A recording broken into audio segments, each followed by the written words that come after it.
Hey guys, TheSneakySnake here, brothers in arms, World of Warships, and in today's video we're going to take a look at a pretty good game that I had in the Jervis, the Tier VII British destroyer. I'm divvied up with my buddy from Rush B, Big Bongs, and he's playing in the Nelson, the Tier VII Premium British battleship, and we're playing some domination here on the map Haven. So, the Jervis, here in World of Warships, what do you need to know about this British destroyer? Well, I finished the grind on this thing last week, and overall I was pretty pleased with my performance in this ship. I'm just going to quickly flash my stats up. It took me 20 games to get to the Lightning with the required amount of XP, and the average damage was a little bit lower than some of the top players in this ship. However, I had a very, very healthy kills per game at 2.3. And the win rate was also pretty good, as well as the PR and all the other stuff. And the reason why was because, well, most of my kills were on destroyers in this ship. And the British DDs, really starting at the Jervis at Tier 7 and going all the way up through the Lightning, Jutland, and Daring, they're just great cap contesting and cap controlling destroyers. And they have the tools to be able to do that to a very high level. And short of running against really competent German DDs at their tiers, these things are some of the preeminent capping destroyers in the game. So what makes them so good, and what makes the Jervis pretty awesome at it at Tier 7? Well, you have competitive stealth, 6.3 kilometers with a full concealment build. Of course, the British flavor with the consumables is very short-lasting, smoke screens, but you do get a lot of them, and they do reload very quickly. And then you also have the hydroacoustic that has only a torpedo detection range of 3 kilometers and a ship detection range of 3 kilometers, but it lasts for 3 minutes. So you can basically get onto a cap and know that your hydroacoustic is going to outlive pretty much everybody else's radar and hydroacoustic as well. So that's nice. But the ship also has great guns, 120 millimeters in caliber. You do get 6 of them, so you finally start to beef up the firepower on this ship over the Icarus at Tier 6. And overall, this is a great destroyer to be getting in. Now, the hit point total with the upgraded hull is only 14,300, and in this replay, I do not have Survivability Expert. I did flash my captain's build earlier, though, and it's the standard 4x3 with BFT, SE, and all the good stuff. Now, a good teaching point right here. My detection of 6.3 extends all the way to the western side of the B cap, so I know that there's no destroyer that would be between myself and the Miyoko. So, without the help of RPF, I'm still going to drop my torpedoes, at least one set, to the starboard side to the north, because I know that that destroyer is not on the left side of the B cap. So I've already kind of, in a sense, pied the capture zone based off of the fact of knowing where that enemy destroyer is probably at, because of my concealment and my position in the cap circle. So with that being said, I decided to drop my torpedoes to the north, and we're going to see if we're going to be able to get maybe a hit or two on that guy.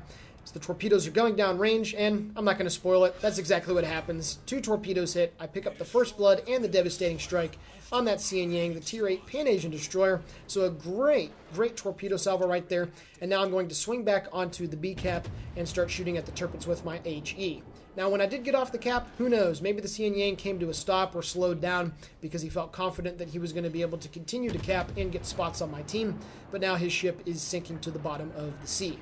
So, with the Jervis's 120mm guns, you do, like I said, you get 6 of them, and they have a great HE alpha. They also have a great base fire chance at 8%, which you can get up to 11% with Demo Expert, which I do have, and also with the required flags. So this is a destroyer that has pretty good fire starting capability, and you're going to see here on this Tirpitz, as I'm getting some good shots downrange into his superstructure, I'm dealing a good bit of damage as well, with 13 pens and 9 penetrations, with more to come. So you can get a good HE strike in with this ship, especially against enemy destroyers. This thing is very dangerous to go up in a 1 versus 1 fight against. And even destroyers that have higher HP advantages need to be very wary when engaging a Jervis in a one-on-one fight. Now, I did set a double fire on the Tirpitz, and of course he used his damage control. So with that being the case, I'm going to try to keep this guy under my gun's range for a lot longer. And as I get ready to use my next smokescreen, I'm of course going to be aiming up into his superstructure, trying to get more fires set on this German premium battleship. However, unfortunately, you can see that a couple enemy DDs have taken control of the C cap. There's an enemy Icarus and Z-23 that were last detected up there. So the next move that I need to make is getting over towards the C cap. I want to try to farm a little bit more damage on this Tirpitz. I did get 1 fire burning on him, and I also got a fire burning on the enemy Arizona as well. But enough of trying to farm down the battleships. at least I'm going to try to move to the northeast and go get on the sea cap. The Tirpitz does blind fire into my smoke once again, but he also misses once again. But I think it's at this point, yeah, right about now as I get detected because my smoke ran out, I finally realized that I do need to get up to sea. So I'm going to utilize the excellent maneuverability and acceleration of the Jervis to get out of line of sight, at least temporarily. And now I'm going to be moving up to go towards the sea cap. But not before I get some more shots downrange at the enemy Scharnhorst. And you can see here, as the shells do land up in the superstructure, you can get some more good pen damage with the shells, about 2,800 points there on that last salvo. I do know plenty of folks that prefer to run IFHE on their 120mm gun destroyers, especially these things. I don't find it necessary because as long as you're hitting into the superstructure, if the shells are accurate, you're still going to get those 1K plus salvos and have that great fire chance not negated by the penalty that IFHE incurs on it. So I got some good fires there on the battleships, but like I said, now it's time for me to go up and deal with the next batch of enemy destroyers. And, you know, this is just where the British destroyers shine. This is what makes them unique here in game. So we're going to go up there. The Tirpitz continues to burn. He's going to get focused down. You can see that a lot of my friends have balled up south of B. So it's really only going to be me, the North Carolina, the Alabama, and the Ognovoy over here at the sea cap. There is the Scharnhorst. There are the 2 DDs that are undetected, at least at the moment. And then there's also some angry shell fire coming out of that smoke screen to my northeast. So there's something else in there as well.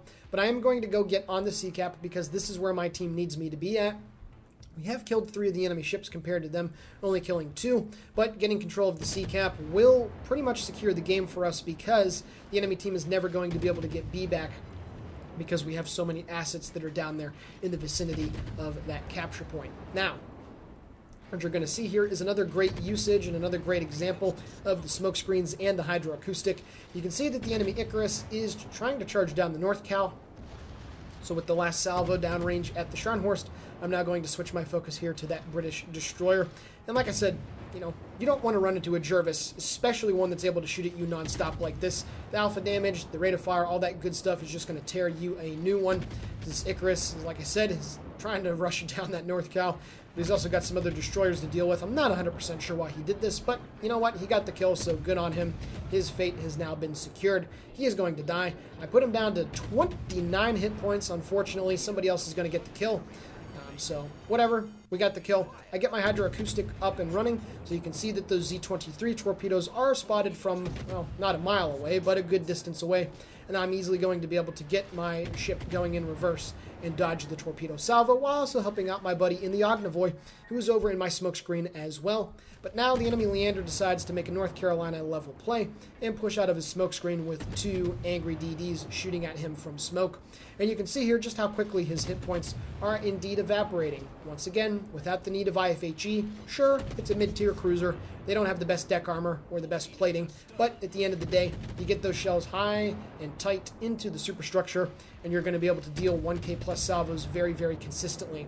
You can also see that the enemy Z-23 is moving back into the capture point to try and keep it away from our team. But now we have the Lightning back here in support as well, so it's going to be very difficult for those guys to be able to manage that. The Leander does shoot his rear turrets at me, deals a little bit of damage, but my hydroacoustic also picks up his torpedoes as well, which is great. So, once again, nobody's really going to be in any danger of getting hit by those things. My next smoke screen is now 2 seconds away from coming up, so once again, I'm going to use my smoke screen as my hydro is still up for another minute and 23 seconds. My turret does get knocked out, but of course I'm going to repair it because I feel this is a very appropriate time to do so. I also dodged some salvos from the Scharnhorst, and as I'm getting ready to shoot at him, the Z-23 makes himself aware once more. But before I start to engage him, I want to try to get the kill secure on the Leander because a ship getting away at 5 hit points with a heal is never any good. And as my shells fall down range, I do manage to get the Leander with that last salvo, so good stuff right there. And now as I pick up the Confederate and a good 1,600 point salvo on the Z-23, I keep shooting at that guy. He is going to go down. The Lightning gets 1 salvo off. My next set of shells hit. I put him down to literally no hit points, and then the fire manages to finish off the job as I spot yet another set of torpedoes coming our way. So right there, on the B and the C cap, that's about as good of Jervis and British DD gameplay as a whole as I could probably find in any of my Jervis replays. Just getting on the caps, using your hydro, using your smoke, focusing down destroyers, being a nuisance to the enemy team, and not just that, but also killing the enemy DDs that come across your path. 2 of my three frags in this game have been on the enemy destroyers, so I think it's safe to say that I've helped our team immensely around the capture points, and of course with the timely help from the Ognavoy and the Lightning, we were able to take control of the sea cap. Well, at least the Lightning is going to be taking control of it very, very shortly.